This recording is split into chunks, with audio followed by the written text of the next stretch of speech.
Gas cylinder ବୁକିଂରେ ବଡ଼ ପରିବର୍ତ୍ତନ। ସରକାର ଆଣିଛନ୍ତି ନୂଆ ନିୟମ ଜାରି କରିଛନ୍ତି।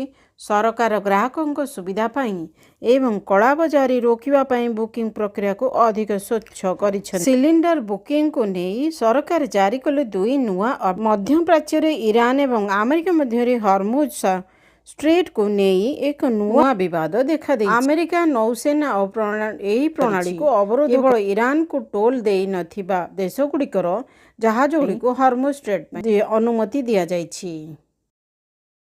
ଏହି ପରିପ୍ରେକ୍ଷୀରେ ଭାରତରେ ଅଶୋଧିତ ତୈଳ ଗ୍ୟାସ୍ ଏବଂ ଗ୍ୟାସ୍ ସିଲିଣ୍ଡର ଯୋଗାଣ ଉପରେ ସରକାର ସଦ୍ୟତମ ସୂଚନା ଜାରି କରିଛନ୍ତି। କେନ୍ଦ୍ର ସରକାର ଦେଶରେ ତୈଳ ଗ୍ୟାସ୍ ଯୋଗାଣ ଉପରେ ଏକ ନୂଆ ବିବୃତ୍ତି ଜାରି କରିଛନ୍ତି।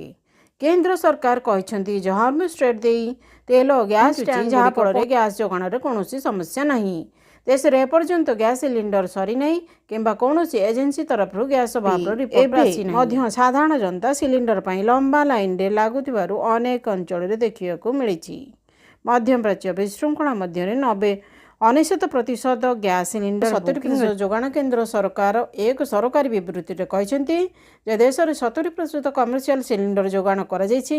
ପେଟ୍ରୋଲିୟମ ଏବଂ ପ୍ରାକୃତିକ ଗ୍ୟାସ୍ ମନ୍ତ୍ରଣାଳୟର ଯୁଗ୍ମ ସଚିବ ସୁଜାତା ଶର୍ମାଙ୍କ ଅନୁଯାୟୀ ମାର୍ଚ୍ଚ 14 ତାରିଖରୁ 1,22,900 ଟନ୍ ବାଣିଜ୍ୟିକ ଗ୍ୟାସ୍ ବିକ୍ରି ହୋଇଛି।